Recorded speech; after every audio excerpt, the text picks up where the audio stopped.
रहे हैं वो जेम्स क्लियर की किताब है atomic habits. Tiny changes lead to bigger remarkable results, ये क्रक्स ऑफ द बुक है। और जेम्स है कि winners and losers have the same गोल।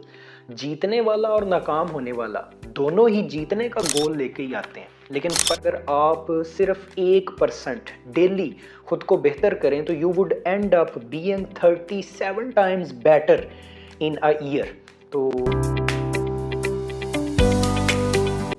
अस्सलाम वालेकुम audience, my name is Waseem Arsalan और आज हम जिस किताब का रिव्यू करने के लिए जा रहे हैं वो जेम्स क्लियर की किताब है एटॉमिक हैबिट्स।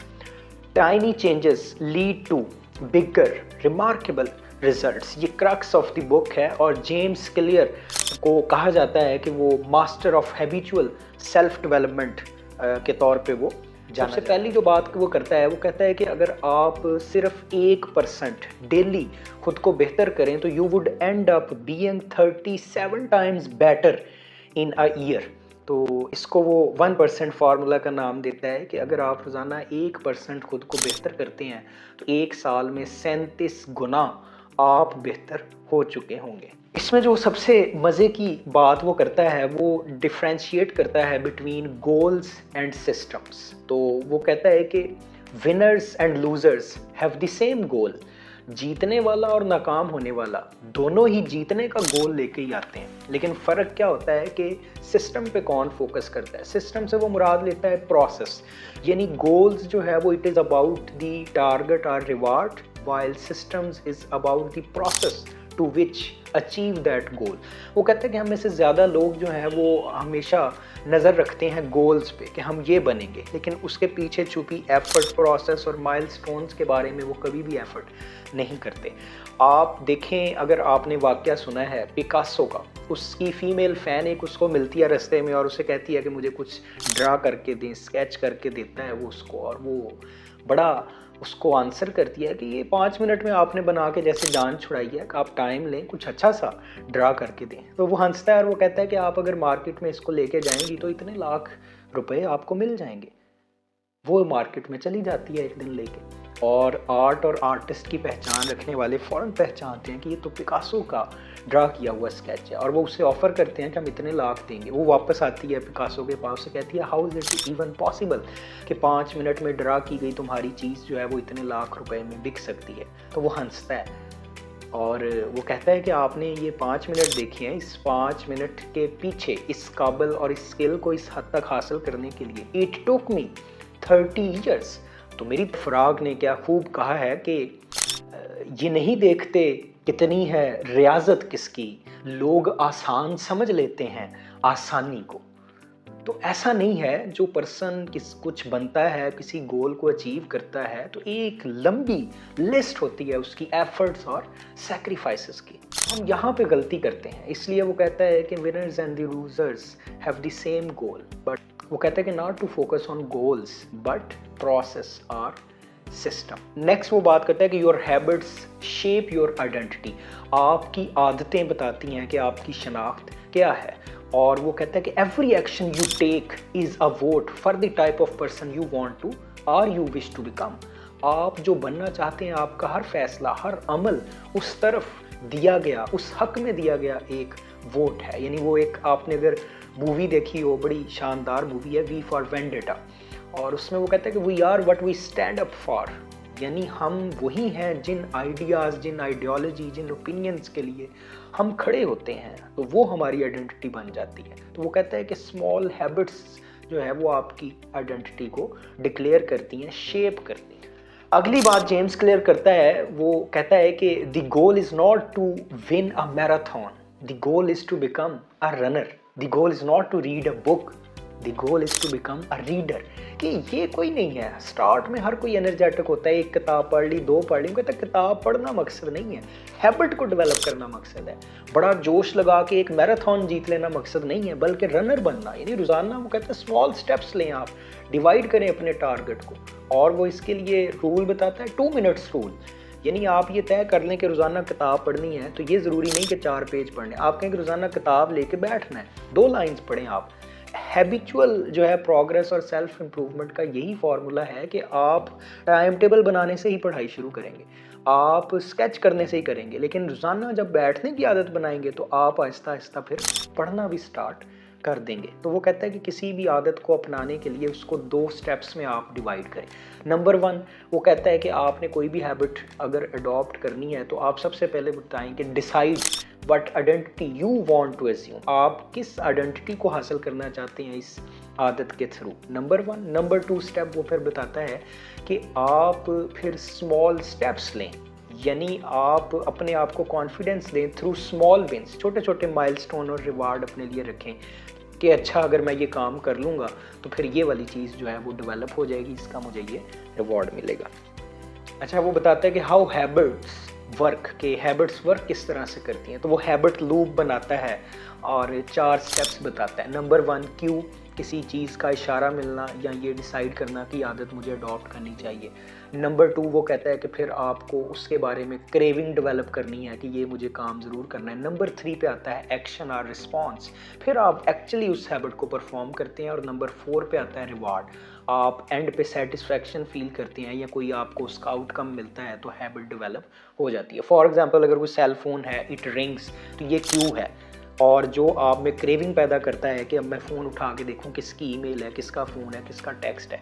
उसके बाद 3rd रिस्पॉन्स है, आप उठा लेते हैं और देखते हैं। और 4th है रिवॉर्ड, आप सेटिस्फाई होते हैं कि अच्छा ये बात थी तो ये इसका आंसर बैक कर दिया। तो वो कहता है कि इन 4 स्टेप्स में आप किसी भी हैबिट को अडॉप्ट करते हैं।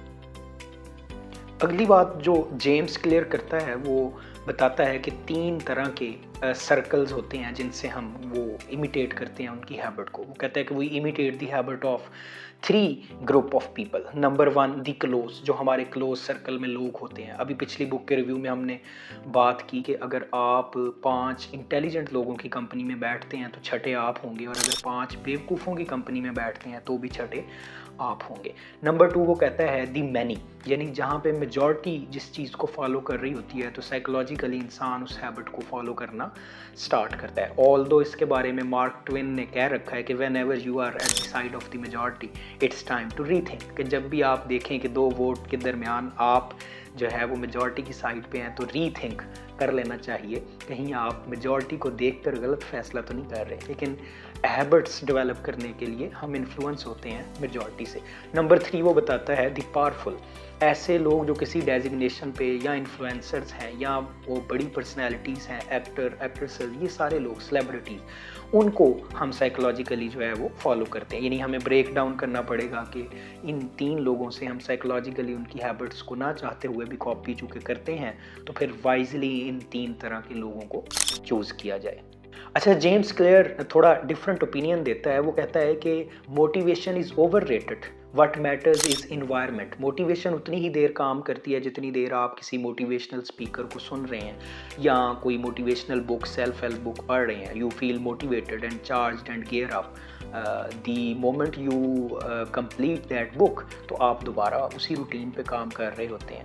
तो इसका मतलब कहता है कि एक्चुअली जो इन्वायरमेंट है वो मैटर करता है। ये जो अभी हमने बात की कि आप अपना सर्कल जो है वो वाइजली चूज़ करें। एक इन्वायरमेंट है, एक वाइब है जो आपकी हैबिट्स को परसिस्टेंस के लेवल पे ले जाने के लिए काम करती हैं। वो एक शॉपिंग मॉल की एग्जांपल देता है जहाँ पे बहुत सारी वाटर बॉटल्स रखी हुई हैं, लेकिन वो बहुत बड़ी तादाद में चूँकि रखी हुई हैं तो हर आने जाने वाला जो है वो ना चाहते हुए भी उसको बाय करता है। यानी वो साइकोलॉजिकली लोग फील करते हैं कि वो बार बार एक चीज़ उनके सामने आ रही है।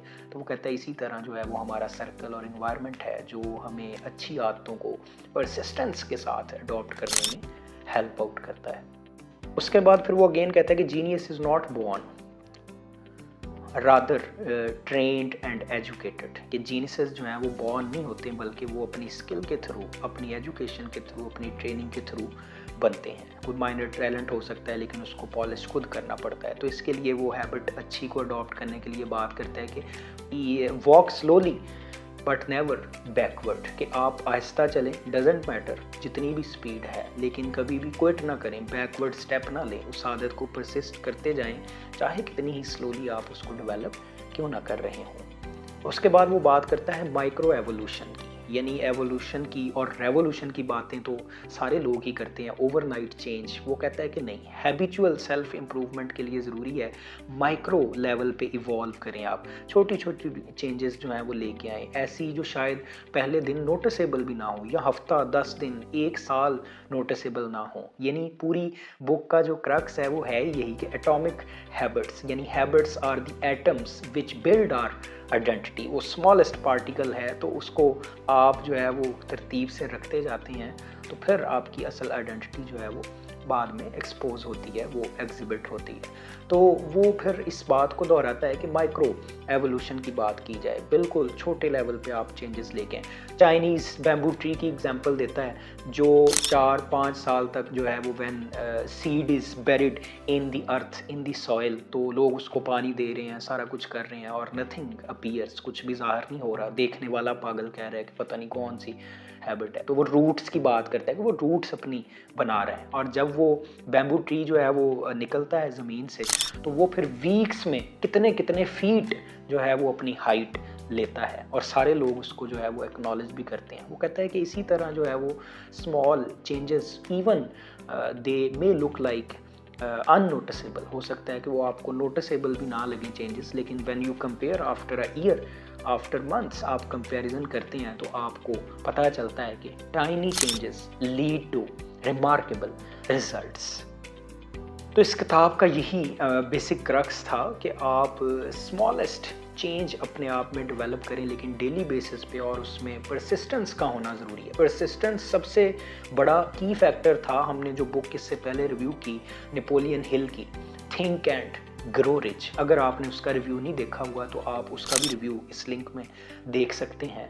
उस बुक में भी उसने जो है वो स्टेप्स बताए हुए हैं जिनके थ्रू आप अपनी थिंकिंग के थ्रू खुद को मेंटली, फाइनेंशियली, फिजिकली रिच बना सकते हैं। आपको ये इस किताब का रिव्यू कैसा लगा वो कमेंट्स में ज़रूर बताइएगा। अगर कोई किताब आपने पढ़ी है, समराइज़ की है, आप हमारे साथ रिव्यू करना चाहते हैं, तो आप हमें अप्रोच कर सकते हैं इस दिए गए ईमेल पे। We will reach back to you. अगली कौन सी किताब आप चाहते हैं जिसका हम रिव्यू करें, वो हमें कमेंट्स में ज़रूर बताइएगा। अगली किताब के रिव्यू तक के लिए अल्लाह हाफ़िज़।